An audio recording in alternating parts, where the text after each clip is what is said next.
नमस्कार, खबरों का पंचनामा देख रहे हैं आप। मैं हूं आपके साथ पूजा। हम लेकर आए हैं देश और दुनिया की 5 बड़ी खबरें जिस पे चर्चा के लिए मेरे साथ स्टूडियो में मौजूद हैं कैपिटल टीवी के editor in chief doctor Manish Kumar.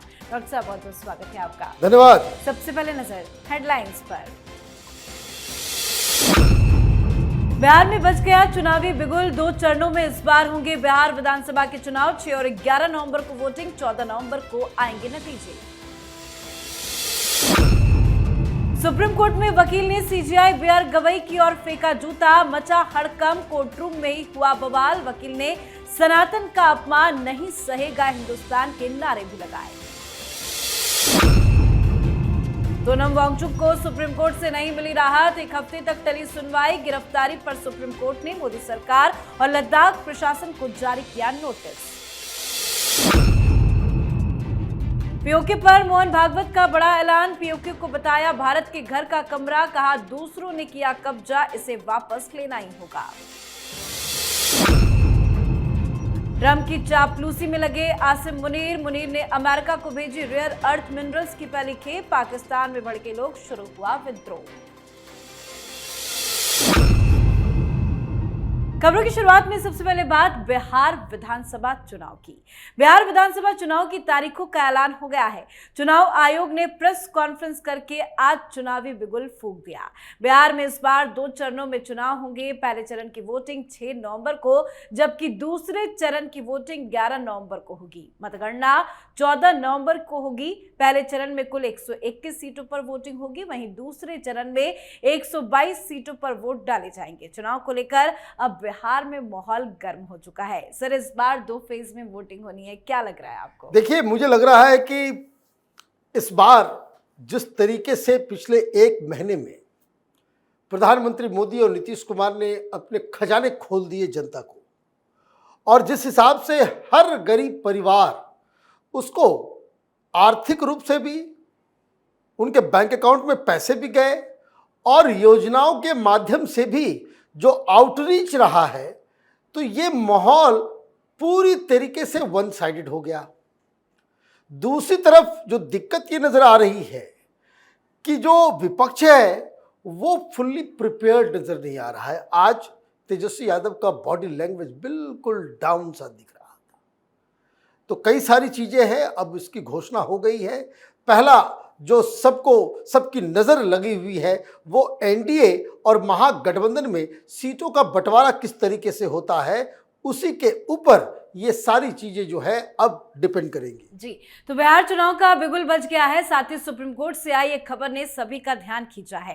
दरअसल आज chief justice of India B R Gavai के सामने कोर्ट में एक वकील ने हंगामा करने की कोशिश की। आरोप है कि वकील ने सीजेआई की तरफ जूता फेंकने का प्रयास भी किया। घटना के तुरंत बाद पुलिस ने आरोपी वकील को हिरासत में ले लिया। आरोपी वकील की पहचान राकेश किशोर के रूप में हुई है।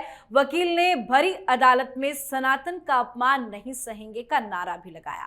इस बीच पूरे घटनाक्रम के दौरान जस्टिस गवई शांत बने रहे और कोर्ट में सुनवाई यथावत जारी रही। इस घटना पर उन्होंने कहा कि इन चीजों से मुझे फर्क नहीं पड़ता। इस घटना की वजह सीजेआई गवई की 16 सितंबर को दिए गए उन टिप्पणियों को माना जा रहा है जब सुप्रीम कोर्ट ने खजुराहो के जवारी मंदिर में भगवान विष्णु की 7 फुट ऊंची मूर्ति को दोबारा स्थापित करने की याचिका को खारिज कर दिया था। उस वक्त अदालत ने इसे पब्लिसिटी इंटरेस्ट लिटिगेशन करार दिया था। सर, इतना ज्यादा क्यों गुस्सा सीजेआई को लेकर? देखिए, जो घटना घटी है उसको किसी तरीके से जायज नहीं ठहराया जा सकता।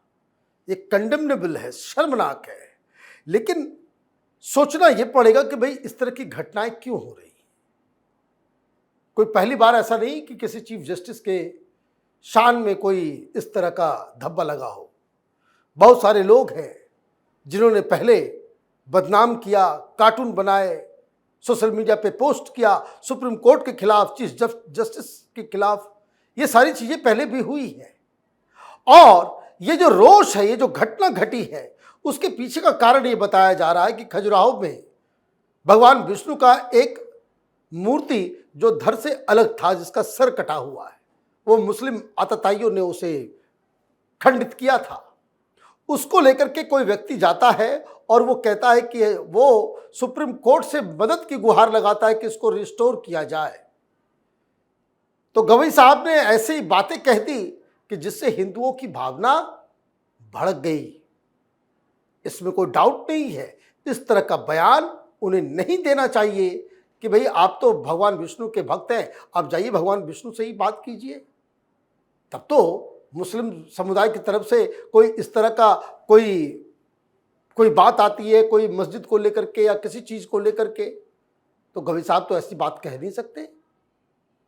जिस तरीके से एक फर्क नजर आता है द वे जजेस डील विथ हिंदू इशूज और जिस तरीके से बाकी चीजों को डील किया जाता है, उसमें साफ एक फर्क नजर आता है। दिक्कत यह है कि जजेस अपनी विचारधारा, अपनी आइडियोलॉजी, अपनी सोच को वो जुडिशियल प्रोसेस का हिस्सा बना देते हैं। यहीं से ये सारा विवाद शुरू हो रहा है।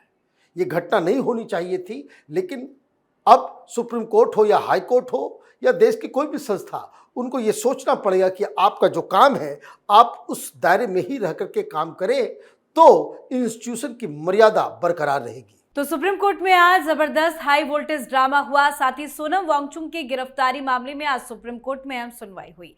सोनम वांगचुक को सुप्रीम कोर्ट से आज कोई राहत नहीं मिली। पत्नी गीतांजलि की तरफ से दायर हेबियस कॉर्पस याचिका पर सुप्रीम कोर्ट ने सुनवाई 1 सप्ताह के लिए टाल दी। गीतांजलि की तरफ से इस मामले में वकील कपिल सिब्बल कोर्ट के सामने पेश हुए।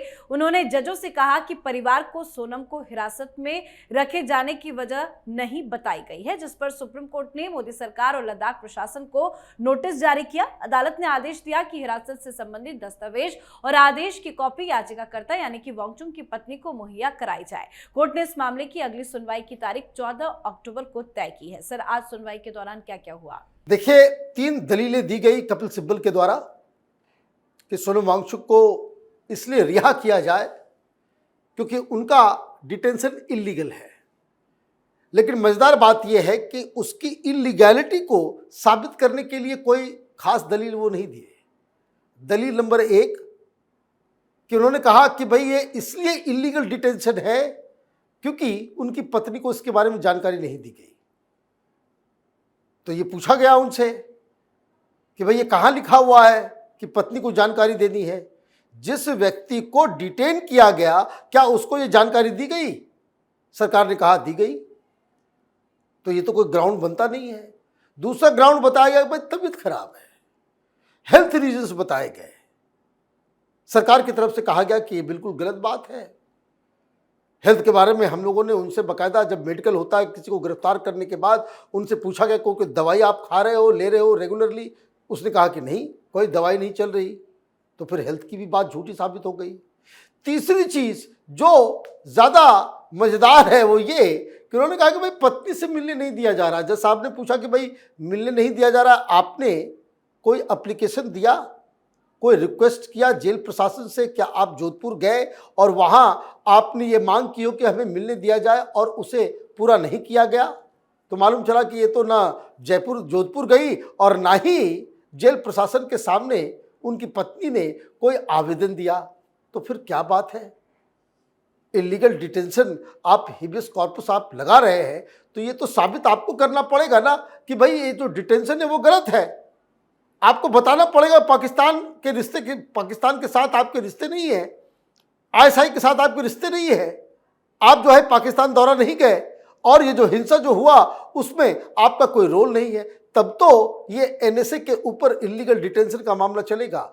On all accounts Sonam Wangchuk की पत्नी कपिल सिब्बल और सोनम वांगचुक की तरफ से जो भी दलीलें दी गई वो कानून के हिसाब से वो जायज नहीं ठहर रहा। जी, चलिए बढ़ते हैं आगे। राष्ट्रीय स्वयंसेवक संघ प्रमुख मोहन भागवत ने पाकिस्तान के कब्जे वाले कश्मीर पीओके को लेकर बड़ा बयान दिया है। सतना में एक कार्यक्रम को संबोधित करते हुए भागवत ने पीओके को लेकर भारत के घर का एक कमरा बता दिया। अपने संबोधन में उन्होंने कहा कि पूरा भारतवर्ष एक घर है, लेकिन हमारे घर का एक कमरा जिसमें मेरी टेबल, कुर्सी, कपड़ा और सामान रहता था वो किसी ने हथिया लिया है। कल मुझे उसे वापस लेकर फिर से डेरा डालना है। संघ प्रमुख की बात पर वहां बैठे दर्शकों ने जमकर तालियां भी बजाई है। सर, पीओके में इतना बवाल है, लोग सड़कों पे उतरे हैं, उस बीच मोहन भागवत का ये बयान कितना इंपॉर्टेंट? देखिए, इंपॉर्टेंट ही नहीं है ये, मुझे तो लग रहा है कि कुछ बड़ा होने वाला है।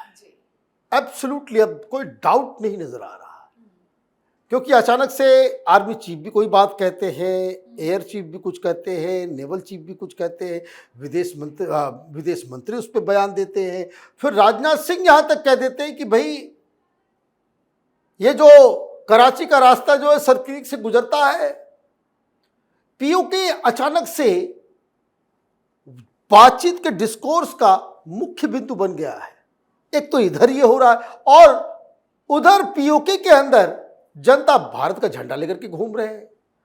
तो ये अनायास कही हुई बातें नहीं है। भारत की सरकार बार बार यूएन में अभी जाकर के उन्होंने कहा, विदेश मंत्री ने, कि वो हमारा अटूट हिस्सा है।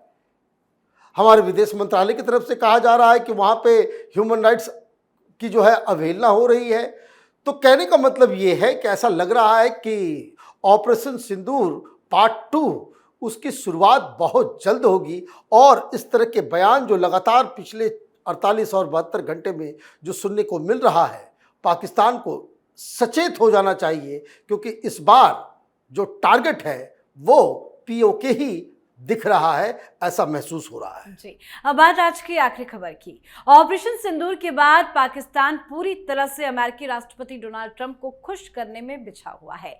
क्रिप्टो करेंसी पर दोनों देशों के बीच समझौते हो चुके हैं और अब मुनीर ने ट्रंप के साथ सीक्रेट डील के बाद रेयर अर्थ और क्रिटिकल मिनरल की पहली खेप अमेरिका भेज दी है। यह अमेरिका की एक कंपनी के साथ $50 करोड़ की डील का हिस्सा है। इससे पहले पिछले महीने पाकिस्तान और अमेरिका की कंपनी के बीच में खनिजों की खोज को लेकर समझौता भी हुआ था। इस सीक्रेट डील और पहली खेप भेजे जाने से पाकिस्तान में बवाल मच गया है और इमरान खान की पार्टी पीटीआई ने इसका कड़ा विरोध भी किया है। साथ ही आसिम मुनीर के सलाहकारों ने अमेरिकी अधिकारियों से मिलकर अब अरब सागर में एक बंदरगाह बनाने और उसका संचालन करने का प्रस्ताव भी दे दिया है। क्यों आसिम मुनीर पिछलग्गू बन गए हैं डोनाल्ड ट्रंप की? देखिए, अगर ये नहीं होगा तो पाकिस्तान सरवाइव नहीं कर पाएगा।